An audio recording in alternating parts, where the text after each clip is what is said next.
آج شرک whole cell کے حساب سے ہو رہا ہے کہ نہیں ہو رہا؟ نعت میں پتہ ہی نہیں چلتا کہ یہ اللہ کی حمد و ثنا ہو رہی ہے، یہ نبی کی تعریف ہو رہی ہے. کوئی فرق ہی نہیں چھوڑا اللہ اس کے رسول میں. عالم الغیب بھی بنا دیا، مشکل کشا بھی بنا دیا، حاجت روا بھی بنا دیا. ایاک نعبد و ایاک نستعین، اے اللہ ہم تیری ہی عبادت کرتے ہیں اور صرف تجھ سے مدد طلب کرتے ہیں. یا ایھا الناس، اے لوگو، انتم الفقراء الی اللہ، تم سب کے سب فرشتے، پیغمبر، کیا مسلم کیا غیر مسلم، سب کے سب محتاج ہو اللہ کے در کے. کہتے ہیں اللہ اور بندہ کا فاصلہ بہت ہے، تو مانگنے کے لیے درمیان میں کیا ہونا چاہیے؟ واسطہ. یہ دلیل کہاں سے نکالی آپ کو؟ ایک صاحب بیان کر رہے تھے کہ جیسے آگ اور پانی میں ڈیفرنٹ بہت ہے، تو جب پانی سے آگ کو گرم کرنا ہوتا ہے تو درمیان میں دیگچی کا واسطہ ہوتا ہے. تو ہمیں اللہ تک پہنچنے کے لیے، یعنی اپنی پکار اللہ تک پہنچانے کے لیے کس کا واسطہ چاہیے؟ نبی کا. پہلے نبی سے مانگیں گے، پھر نبی وہاں پہنچائیں گے. یہ لاجک کہاں سے نکالی آپ نے؟ قرآن تو کہہ رہا ہے نحن اقرب الیہ من حبل الورید. نبی واسطہ ہیں اس طور پر کہ بندے کو اللہ سے ملا دیتے ہیں. دیکھو آپ کسی کو تلاش کر رہے تھے، نہیں ملا، کوئی شخص آپ پر احسان کر کے آپ کو ڈائریکٹ کر دیتا ہے کہ بھئی یہ ہے، ان سے ملنا ہے آپ نے، یہ میں ڈائریکٹ کر دیا. تو یہ واسطہ ہے، مگر یہ واسطہ دونوں کو آپس میں ڈائریکٹ کرنے کے لیے کہ تاکہ اب ان دونوں کے درمیان کوئی واسطہ نہ رہے. لوگ اللہ کو بھول چکے تھے، اللہ کی معرفت نہیں تھی، اللہ کو جانتے نہیں تھے. آپ صلی اللہ علیہ وسلم واسطہ بنے اور امت کو اللہ سے جوڑ دیا اور بتا دیا کہ ڈائریکٹ کس سے مانگنا ہے؟ اللہ سے. تو واسطہ اس معنی میں ہے کہ اللہ سے ملانے کا واسطہ ہے. جب ملا دیا تو پھر اگر آپ کہتے ہیں درمیان میں بھی واسطہ چاہیے، تو پھر نبی کا جو مشن تھا وہ معاذ اللہ وہ غلط ہو جائے گا. مشن تو تھا ہی ملانا. قرآن کی آیت ہے وَأَنَّ الْمَسَاجِدَ لِلَّهِ فَلَا تَدْعُوا مَعَ اللَّهِ أَحَدًا. سجدہ گاہیں یعنی مسجدیں صرف اللہ کی ہیں، اللہ کے ساتھ کسی کو مسجدوں میں مت پکارو. اور مسجدوں ہی میں لکھا ہوتا ہے پکار کے ساتھ اللہ کے ساتھ اللہ کے علاوہ کا نام. کسی نے کچھ لکھا، کسی نے یا علی مدد لکھا، کسی نے یا رسول اللہ مدد لکھا، مختلف. اور آیت درمیان میں لکھی ہوتی ہے کہ مسجدیں اللہ کے لیے، اللہ کے ساتھ کسی کو مت پکارو. یہ کیا ہو رہا ہے بھائی؟ سعودی عرب کی کسی مسجد میں دیکھا آپ نے اس طرح کے نعرے؟ عرب کنٹریز میں دیکھا؟ ملیشیا میں دیکھا؟ کہیں بھی دنیا میں نہیں ہے.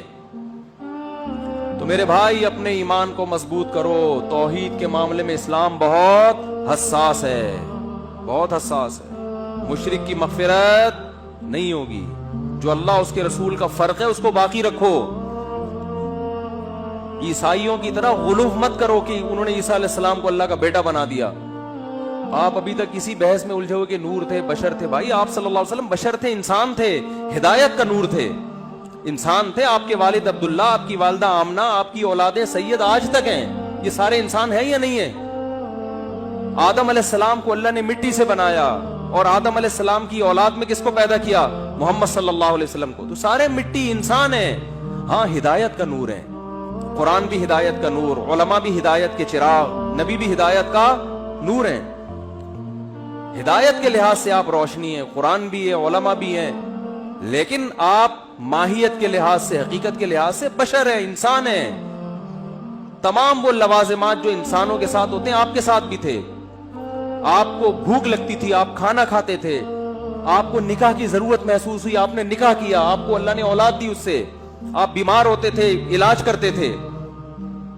مشرکین کہتے تھے کہ مالی حاضر رسول یاکل الطعام ویمشی فی الاسواق. یہ کیسا پیغمبر ہے جو کھانا بھی کھاتا ہے اور بازاروں میں خریداری بھی کرتا ہے. سمجھ رہے ہیں نا؟ اور اس رسول پر اس وقت تک ایمان نہیں لائیں گے جب تک یہ انگلی سے اشارہ کرے اور چشمے جاری ہو جائیں. تو قرآن نے کیا جواب دیا؟ قل سبحان ربی. اے نبی ان سے کہہ دو میرا رب ہر عیب سے پاک ہے، میں تو عاجز ہوں. ہل کنت الا بشر رسولا. میں نے کب دعویٰ کیا میں یہ سب کچھ کر سکتا ہوں؟ میں تو ایک بشر ہوں، انسان ہوں، پیغمبر ہوں. میرا یہ دعویٰ ہی نہیں ہے. پھر آپ کہہ سکتے پھر چاند کے 2 ٹکڑے کیوں کیے؟ وہ اللہ نے کیے، وہ نبی نے نہیں کیے. بعض دفعہ اللہ اپنی نشانی دکھاتا ہے اپنے بندوں کے ہاتھ پہ. تو اللہ نے کہا ہے محمد صلی اللہ علیہ وسلم آپ اشارہ کرو میں توڑ دوں گا تاکہ ان کو یقین آ جائے. اختیارات نہیں دیے، نہ چاند کو ٹکڑے کرنے کے، نہ زمین سے چشمے جاری کرنے کے. جیسے حضرت موسیٰ کے پاس لاٹھی کو سانپ بنانے کے اختیارات نہیں تھے، لیکن بنتی تھی لاٹھی, ان کے ہاتھ میں سانپ بنتی تھی, اشدہا بنتی تھی, سمندر کے 2 ٹکڑے کرتی تھی. اللہ کرتا تھا, نہ لاٹھی کرتی نہ موسیٰ کا. اگر موسیٰ کو, حضرت موسیٰ علیہ السلام کو یہ اختیار ہوتا کہ وہ لاٹھی سے سمندر کے 2 حصے کر دیں, تو پھر حضرت موسیٰ سمندر اور دریا کے کنارے کھڑے ہو کر پریشان نہ ہوتے اور بنی اسرائیل پریشان نہ ہوتے. اے یا موسیٰ انا لمدرکون, پیچھے فرعون مارے گئے. وہ کہتے ہیں موسیٰ آپ کے پاس تو لاٹھی ہے, آپ تو جب چاہے جو چاہے کر لیتے ہیں, کچھ کر لیں.